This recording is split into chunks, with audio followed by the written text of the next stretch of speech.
For today's video po, gagawa naman tayo ng trending na Choco Butternut Crinkles.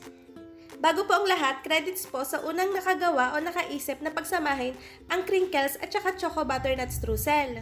Kaya naman po ngayon, isi-share ko po yung aking version.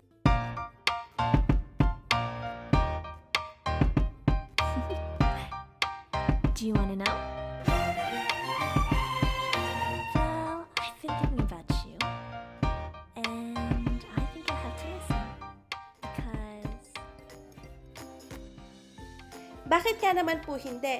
Meron po akong ginawang recipe ng chocolate crinkles na magpahanggang sa ngayon, ito pa rin po yung ginagamit ko. Matipid at saka masarap po ang reseping ito. At kung nasubaybayan nyo po, meron din po akong kakashare lamang na recipe ko ng butternut na streusel. Kaya first time ko lamang po itong gagawin, ibibigay ko po yung input ko kung paano pa mas mapapaganda yung ating recipe. Para mas maganda po yung kalabasan kapag ginawa nyo na yung ating Choco Butternut na chocolitos. Una po, magkakrak tayo ng 2 pirasong maliit na itlog. Kung nasubaybayan nyo po yung aking recipe nung una, na for 1 kilo flour, 2 itlog din yung nilagay natin. Kaya po, mag-a-adjust din ako dun sa ating flour mamaya para po magpumantay po yung ratio ng aking recipe. Kasi 500 grams lang po ng all-purpose flour yung gagamitin natin. Okay, naglagay na po tayo ng 1/2 cup ng oil at saka po 2 teaspoon ng vanilla extra kanina. Kinirim po natin yon, tapos po nag-add po ako ng 3/4 cup na evaporated milk, 1/2 teaspoon ng salt at 2 cups ng light brown sugar. I-cream lamang po natin to gamit ang whisker. Ito pong recipe kong ito ay napakadaling gawin. Hindi rin po nito kailangan ng resting time o ilagay sa ref para mabuo. Kapag katapos na po nating haluin yung una nating nilagay na ingredients, isisip ko po yung aking cocoa powder na 60 grams o 3/4 cup. Kailangan po natin itong isip kasi maaari pong magkaroon ng tira-tirang buo-buong kokwa kahit po na i-bake na natin yung ating crinkles. Pagkatapos po, sasalain ko na rin po yung ating 3 teaspoon ng baking powder, calumet po yung ginagamit ko, at 1 1/2 teaspoon ng baking soda. Masarap po at saka madaling gawin itong recipe na ito. Ang kulang lang po sa kanya ay hindi siya maumbok kapag binake kasi po maunti po yung ratio natin ng eggs.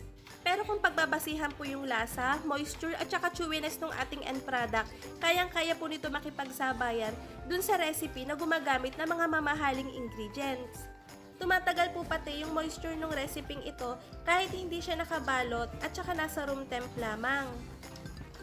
Kaya kahit hindi po siya maumbok, hindi ko po pinapalitan yung aking recipe. Kasi po, ito po yung laging hinahanap sa amin sa tindahan. Bakit ko nga naman po papalitan kung dito na po ako kumikita at saka ito na po yung hinahanap sa amin.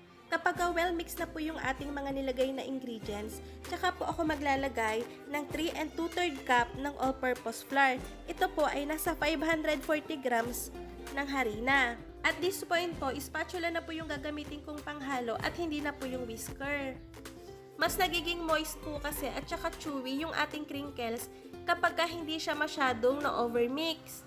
Basta po pag naging well combined na po, kalat na po lahat ng ating ingredients na evenly, okay na po iyon. Kaya mas maganda po na spatula na lang at hindi na po gumamit ng mixer sa paghahalo ng mga soft cookie dough.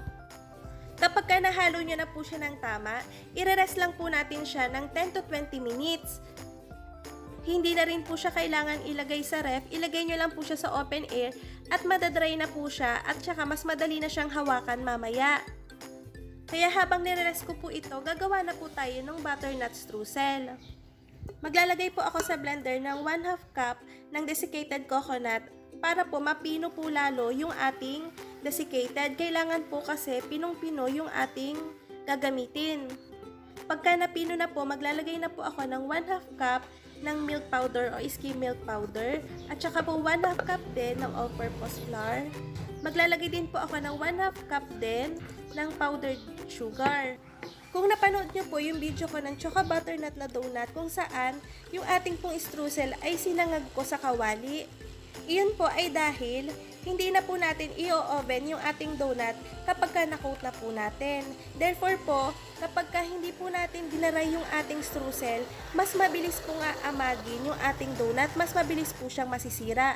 Hindi po katulad nitong ating pang streusel sa chocolitos na ipapasok po muna natin siya sa oven bago magkaroon ng finished product. Okay po, kapag na-mix na po yung ating mga dry ingredients, naglagay na po ako ng 1/4 cup ng melted butter. Huwag po yung maaalat yung gagamitin nyo. Naglagay na rin po ako ng 1/4 teaspoon ng nutmeg at saka po ng orange na gel na food color. Pwede rin naman po kayong gumamit ng powdered na food color, kaya lang po hindi po ganito katingkad yung kakalabasan. Kung wala rin po kayong blender, pwede nyo rin naman pong kamayin para po ma-well mix yung ating streusel.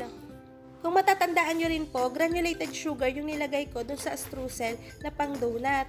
Dito po kasi, powdered sugar po talaga ang ginagamit kapag ka-chocolitos, kaya powdered sugar din po yung hinalo ko. Ngayon po, pagkatapos ko po magtimpla ng ating streusel, ganito na po yung texture ng ating cookie dough. Kung masyado po kayong nalalagkitan sa paghawak dun sa ating cookie dough, mas maganda po kung medyo moist o basa yung kamay nyo kapag ka nagbibilog para hindi po dumikit sa kamay nyo. That way din po, medyo nagkakaroon ng moisture yung labas ng cookie dough na binilog nyo, mas marami pong kakapit na streusel dun sa ating gagawing chocolitos. Binibilog ko po yung mga chocolitos ko ng may 40 to 45 grams. Kaya medyo malalaki po ito ngayon. Kung medyo OC po kayo, pwede kayong gumamit ng scooper para pantay-pantay yung laki ng mga chocolitos nyo. Makakagawa po itong recipe na ito ng 50 to 52 pieces ng Choco Butternut na chocolitos. Kapag katapos nyo po siyang mabilog, i-arrange po siya sa grease na pan.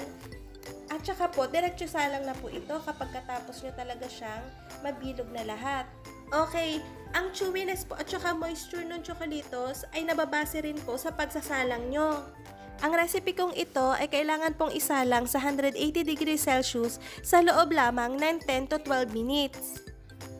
Pero ganito nga po, katulad po na lagi kong sinasabi at paalala, iba-iba nga po ang baking time ng kanya-kanyang oven.